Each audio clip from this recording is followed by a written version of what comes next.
종종 정치나 경제나 스포츠나 이런 데에서 보이지 않는 손이 작용한다, 이런 말을 할 때가 있습니다.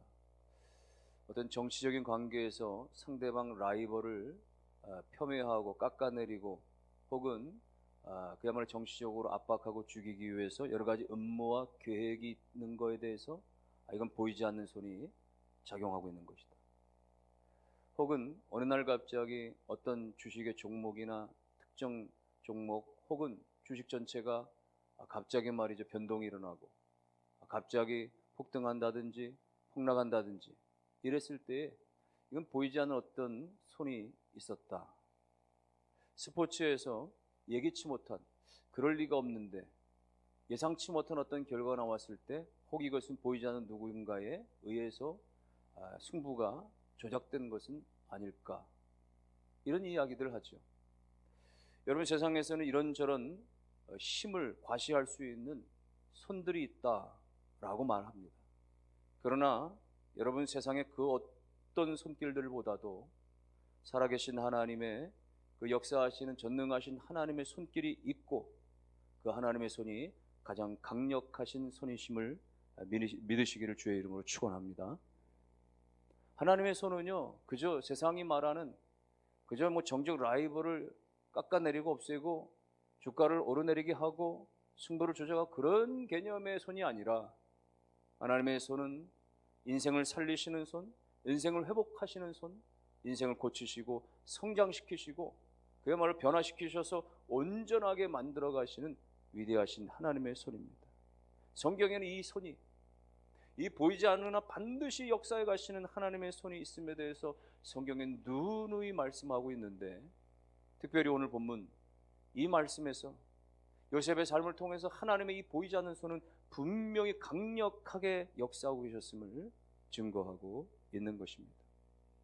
오늘 20절은 이렇게 말씀을 합니다. 당신들은 나를 헤아려 하였으나 하나님은 그것을 선으로 바꾸사 오늘과 같이 많은 백성의 생명을 구원하게 하시려 하셨나니.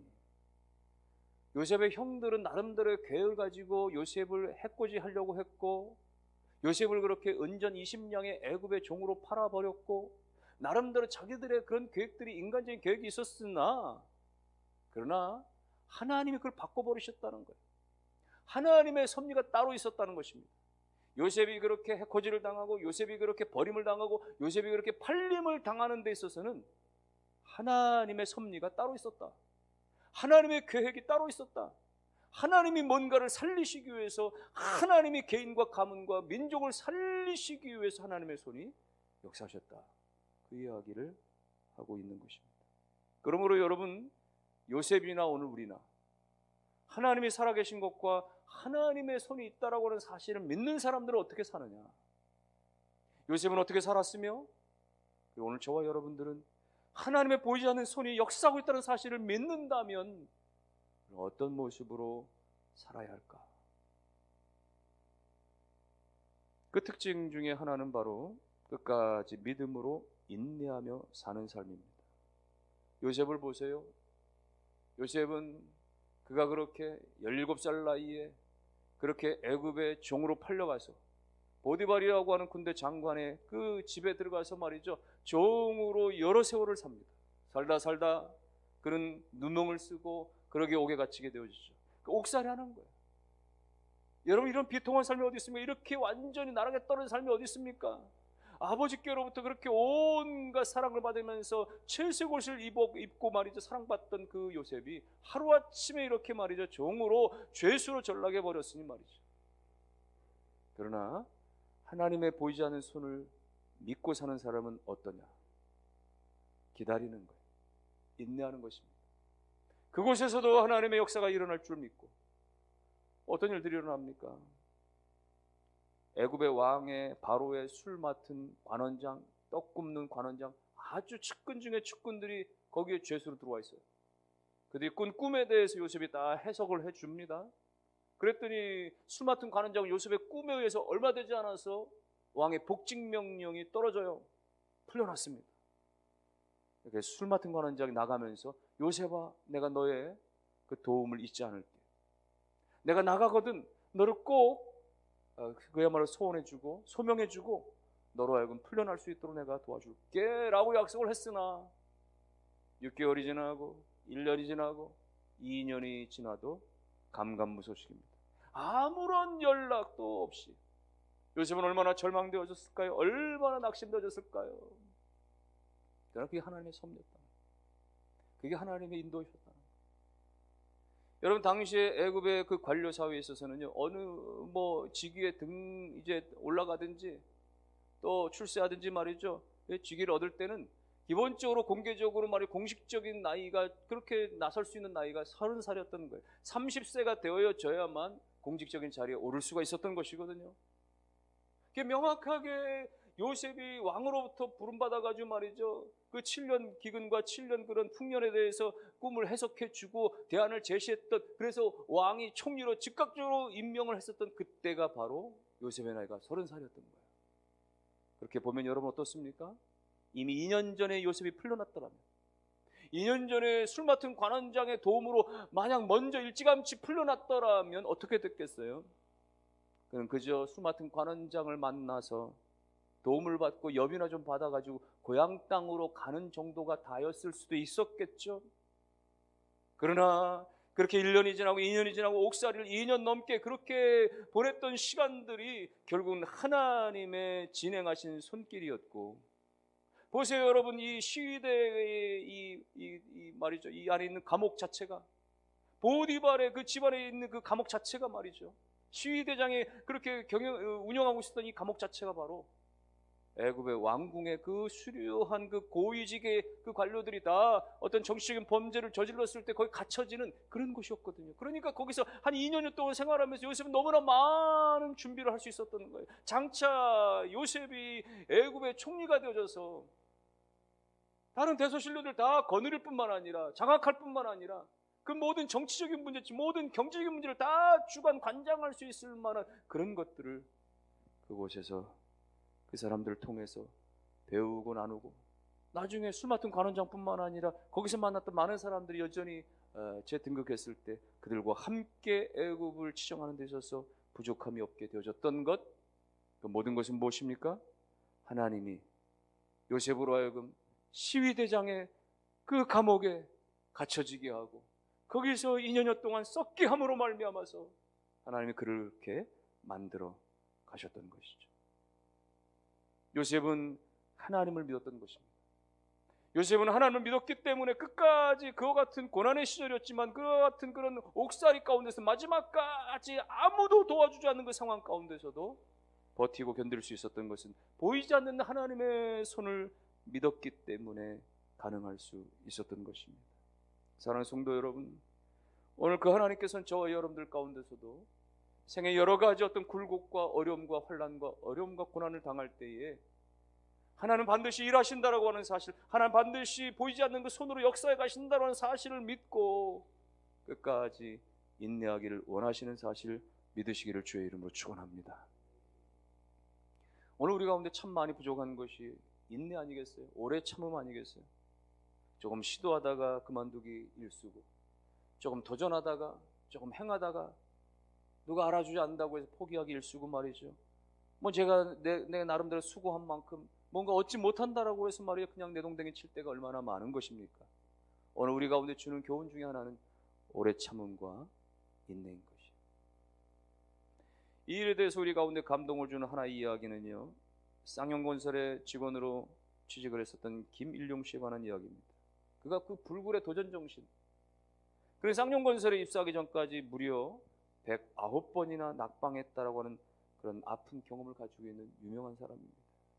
지난 1999년도에 A 대학의 건축학과를 졸업하고 건축공학과를 졸업하고 그가 109번이나 4년간에 걸쳐서 너무나 많은 회사에, 너무나 많은 곳에 말이죠, 번번이 다 떨어졌던 것이죠. 그가 이야기하는 거예요. 그동안에 자기가 그 입사 시험 준비하면서 말이죠, 수백만 원이 넘는 그 돈 들이며 그 열정이며 말이죠, 오직 합격 하나만 바라보고 그렇게 도전하면서 나아갔는데 말이죠, 떨어져. 마치 온 사회가 자기를 받아주지 않는 것 같은 그런 절망을 안았으나 끝까지 포기하지 않았던 것.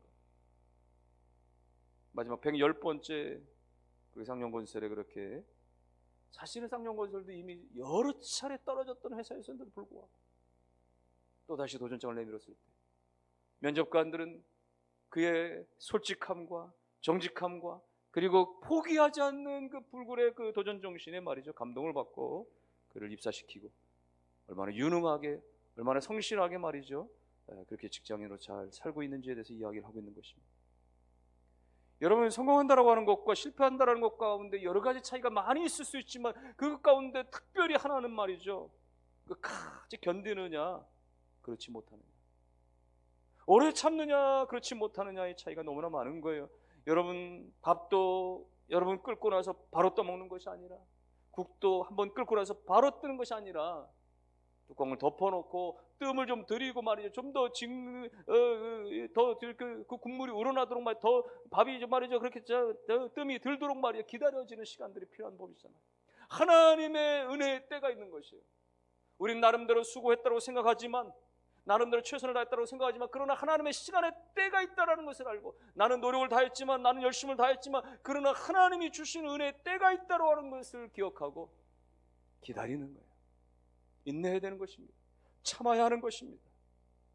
당장에 이루어지지 않는다고 할지라도, 당장의 환경이 전혀 내 기대와는 별개로 전혀 바뀌어질 만한 기미조차 보이지 않는다고 할지라도 우리는 하나님이 일하고 계시다라고, 하나님이 움직이고 계시다라고 하는 사실을 끝까지 믿으시고, 여러분, 인내함으로 나아가신 은혜가 있기를 주님의 이름으로 축원합니다. 무엇보다도 요셉은요, 이 모든 일에 하나님의 섭리가 있다라고 하는 것을 분명히 안 거예요. 20절을 다시 한번 보시면, 당신들은 나를 해하려 하였으나 하나님은 그것을 선으로 바꾸사 오늘과 같이 많은 백성의 생명을 구원하게 하시려 하셨나니. 여러분, 하나님의 일하심과 형제들이 생각했던 건 전혀 반대 길이었는데요, 사람들은 말이죠, 이것이 우연히 말이죠, 어쩌다 보니까 라고 이야기할지 모르지만, 믿음의 사람은 뭐예요? 하나님이 하셨다. 이것은 어쩌다가 우연히 되어진 것이 아니라 운수가 좋아서 뭐가 잘 맞아가지고 딱 떨어져가지고 된 것이 아니라 하나님이 처음부터 계획하신 대로 준행해 가셨다라고 하는 사실을 믿는 것, 이것이 하나님의 섭리를 믿음의 신앙인 것입니다. 사람들은 여러 가지 일어난 일들에 대해서 어쩌다가 일어난 일이고, 그것은 우연스럽게 일어난 일이고, 그러나 오늘 믿음의 시각을 가진 사람들은 그것은 하나님의 계획과 하나님의 뜻과 하나님의 섭리 가운데 주어졌습니다. 여러분, 오늘 우리의 고백이 늘 하나님의 섭리가 있음을, 하나님의 계획이 있음을, 하나님의 뜻이 있음을, 하나님이 그렇게 우리 가운데 경륜 가운데 이끌어가고 계시다라고 하는 사실을 굳게 믿으실 수 있기를 주님의 이름으로 축원합니다. 열왕기상에 보면 그와 같은 말씀이 있습니다. 열왕기상 22장 같은 데 보면은 전쟁의 기사가 나오는데, 아람 나라와 북이스라엘이 전쟁이 붙었어요. 북이스라엘이 자기네 힘만으로 안 되니까 남유다에게 도움을 요청하게 됩니다. 북이스라엘의 아합 왕이 남유다의 여호사밧 왕에게 도움을 요청해요. 그래서 두 나라가 동맹을 맺어서 아람 나라와 전쟁을 같이 벌리는 거예요. 그런데 이 아람 나라의 주 타겟은 북이스라엘입니다. 아람 나라는 북이스라엘의 아합 왕을 죽이는 게 타겟이에요, 목적이에요. 그래서 이 아합 왕이 그걸 너무나 잘 알고 말이죠, 여호사밧과 작전을 펴니다. 이 전쟁에서 우리 이렇게 합시다. 나는 변장을 하고 그렇게 출정을 하고 당신은 왕복을 입고 나가십시오. 그래야 우리가 이 전쟁에서 적을 그야말로 혼선을 야기시킬 수 있을 겁니다. 하나의 작전이었죠. 실제로 이 전쟁에서 말이죠, 어려움을 겪어요. 아람 나라가 말이죠, 왕을 잡겠다고 막 달려드는 거예요. 왕복을 입은 자를 추적한 거예요. 가서 잡고 보니까 웬걸 이것은 아합 왕이 아니었던 거예요. 결국 아합을 잡는 일에 그들은 실패하고 맙니다. 마치 전쟁에 진 것 같아요. 근데 그러던 어느 순간 아람 나라의 한 군사가, 한 병사가 우연하게 활을 그냥 쏴댔는데, 상대 적들을 향해서 화살을 여러 차례 쏘는 걸 쐈는데 그 화살 하나가 정확하게 날아가서 아합 왕의 갑옷 솔기에 정확하게 꽂혔고 그를 사망케 하는 일들이 일어난 거예요. 여러분, 사람들이 생각하기에 그냥 우연히 화살을 쐈는데 그것이 날아가서 맞았다라고 말할지 모르죠. 근데 성경은 분명히 뭐라고 이야기하느냐? 여호와의 하신 말씀과 같이 되었도다. 여호와의 하신 말씀과 같이 되었다라고 이야기하는 거예요. 하나님께서 이 아합왕의 그 범죄 가운데 아합왕을 치시고자 하시는 그런 하나님의 섭리와 계획이 있었기 때문에 이 전쟁에서 이와 같이 하나님께서 죽게 될 것에 대해서 이미 하나님이 갖고 계셨던 것이죠.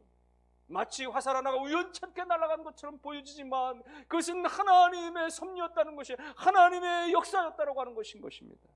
하나님 안에서는 단 하나도 그 어떤 것도 우연일 수 없는 것입니다. 하나님의 계획과 섭리와 하나님의 그 이끌어 가심 가운데 그 어떤 것도 이 세상의 모든 것들은 우연의 일치는 단 하나도 있을 수 없는 것이. 그러므로 사랑하는 성도 여러분들이요, 여러분들의 삶들 가운데 지금은 잘 이해가 되지 않을지라도 그러나 하나님의 그 경륜과 하나님의 섭리 가운데서 그 최고의 모습으로 하나님께서 이끌어 가고 계시다는 사실을 끝까지 믿으시고 주님을 의지하실 수 있기를 주의 이름으로 축원합니다. 아주 오래전에 어느 미국인 선교사가 아프리카 오지에 가서 그렇게 선교를 하다가 위험천만한 일을 당하게 됩니다. 그는 사고로 다리를 잃은 분이었었는데 말이죠. 의족을 하고 있었는데 말이죠. 이 깊은 그 원주민들 가운데 말이죠. 그 식인종들을 만나가지고 당장이라도 식인종들을 잡아먹힐 만한 그런 위험천만한 상황이 벌어졌다는 거예요. 그때 이 선교사님이 여러분 제 고기는 별로 맛이 없어요. 예? 맛이 없으니까 한번 드셔보시고 먹을 만하면 잡아주십시오. 그러면서 칼을 꺼내가지고 말이죠. 종아리 한 부분을 쓱 베어가지고 던져줬다. 추장 같아 보이는 사람이 그 떨어진 고기를 먹고 질병을 씹어오지만 말이죠. 이게 제대로 씹히나요? 그래서 퇴퇴하고 버려버리고 말하더래요. 저 인간은 건드리면 안 된다. 그래가지고는 그 선교사님이 거기에서 말이죠. 한평생 동안 그렇게 선교하고 복음을 전할 수 있었다. 지난날에 사고로 다리를 잃었던 것은 너무나 슬픔이었고 그리고 그렇게 의족을 함으로 말미암아서 그것 때문에 너무나 불편하고 힘겨웠지만 그것이 그의 자신의 생명을 살리고 자신의 선교를 그렇게 이어갈 수 있게 하셨다라고 하는 것을 보니까 결국은 하나님의 섭리였다라는 거예요. 여러분 하나님의 섭리와 경륜은 좀 지나봐야 돼요. 조금 더 인내해봐야 됩니다. 조금 더 지나가봐야 됩니다. 조금 더 기다려봐야 됩니다. 그래서 시간이 지난 다음에 하나님의 계획이 그러셨구나.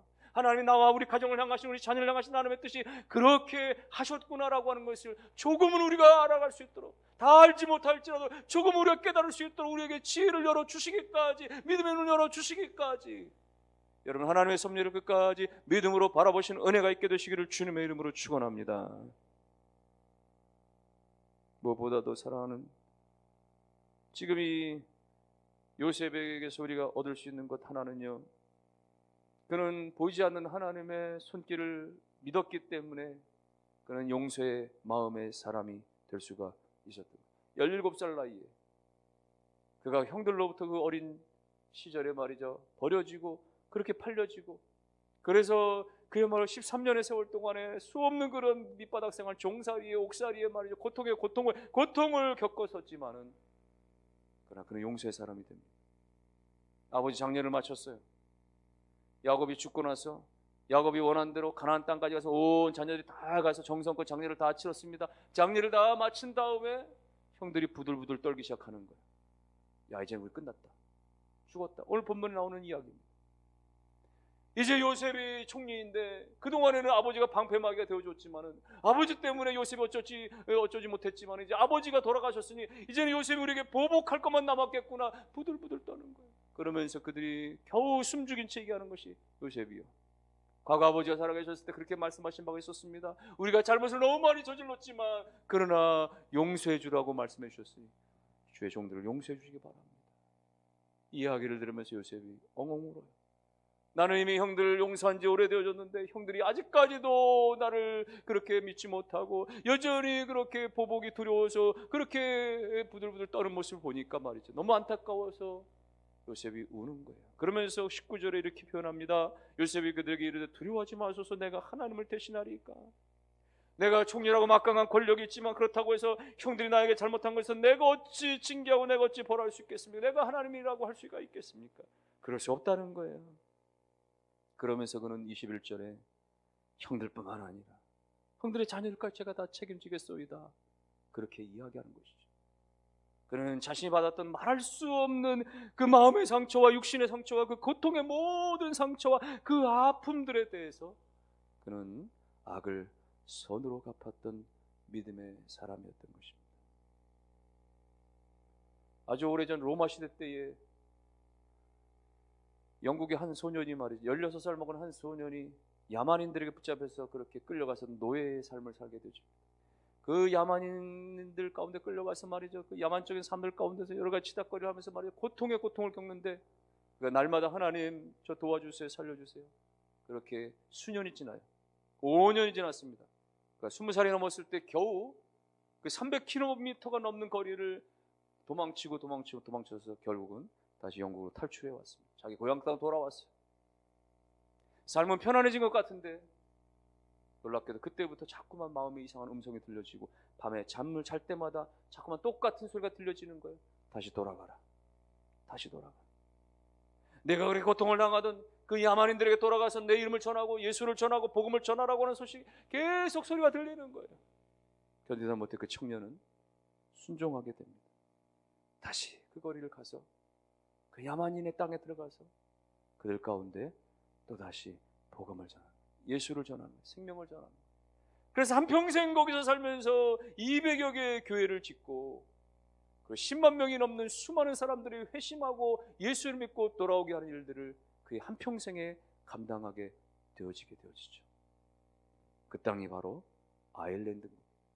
영국 옆에 있는 아일랜드가 그렇게 야만인의 나라가 그렇게 말이죠, 예수를 믿는 복음의 기독교의 나라로 바뀌어지게 된 결정적인 계기가 바로 이 패트릭이라고 하는 이 한 사람의 삶을 통해서 나타났던 것이죠.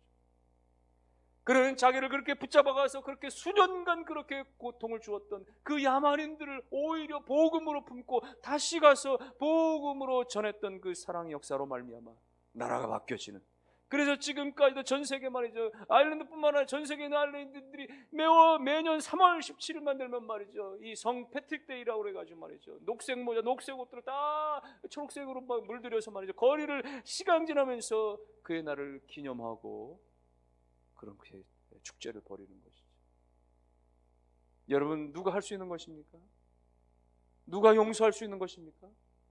보이지 않는 하나님의 손을 믿는 사람입니다. 지금 되어지는 환경만 보면은, 그냥 눈에 보이는 것만 보면은 우리가 용서할 길이 없습니다. 마음을 열 길이 없습니다. 그러나 하나님의 장중에 있다라고, 하나님의 손 안에 있다라고, 하나님의 손은 반드시 역사에 가신다라고 하는 사실을 믿을 때 오늘 요셉과 같이 온전히 용서의 삶을 살 수가 있게 되어지는 것입니다. 여러분 믿으십시오. 오늘 우리는 눈에 보이는 것으로만 되어지는 인생과 삶이 결코 아닙니다. 하나님은 살아계십니다. 그 하나님은 역사하십니다. 그 손길로 운행해 가십니다. 그 하나님의 보이지 않는 손으로 믿으심으로 말미암아 그야말로 여러분 가운데 끝까지 인내하는 삶이 있고, 여러분 가운데 용서하는 삶이 있고, 여러분 가운데 끊임없이 하나님의 섭리를 믿고 따라가는 삶이 있어지시기를 주님의 이름으로 축원합니다. 그 하나님의 손이 마지막까지 여러분과 함께 하셔서 지금도 여러분의 가운데 삶에 나타나셔서 여러분의 심령의 상처를 그 보이지 않는 손이 끊임없이 만져주시고, 여러분의 가정 안에 가족 구성원들 가운데 여러 가지 육신의 삶의 상처와 또 마음의 상처와 여러 가지 어떤 겪고 있는 그런 아픔들 가운데 그 보이지 않는 하나님의 손이 끊임없이 어루만져 주심으로 말미암아 치유가 일어나게 되기를 주님의 이름으로 축원합니다. 그 보이지 않는 하나님의 손길은 여러분을 끊임없이 세워주는 손길입니다. 붙잡아주는 손입니다. 위기에서 건져주시는 손입니다. 그 하나님 보이지 않는 손은 여러분의 가정 가운데, 여러분의 자녀 가운데 끊임없이 높여주시고 세워주시는 축복된 손인 줄로 믿으시기를 주의 이름으로 축원합니다. 그 하나님의 손은 변함없이 오늘 우리의 교회와 변함없이 오늘 우리의 신앙의 삶에 모든 헌신의 봉사에 헌신의 충성에 자리 가운데 같이 하셔서 기억해 주시고 격려해 주시고 쓰다듬어 주시고 만져 주시는 축복된 손인 줄로 믿고, 영원히 우리의 붙잡은 손을 놓지 아니하시는 하나님의 손, 영원히 우리 가운데 떠나지 않으시는 그 하나님의 손길을 끝까지 믿고 의지하며 동행하시는 역사가 있기를 주님의 이름으로 축원합니다.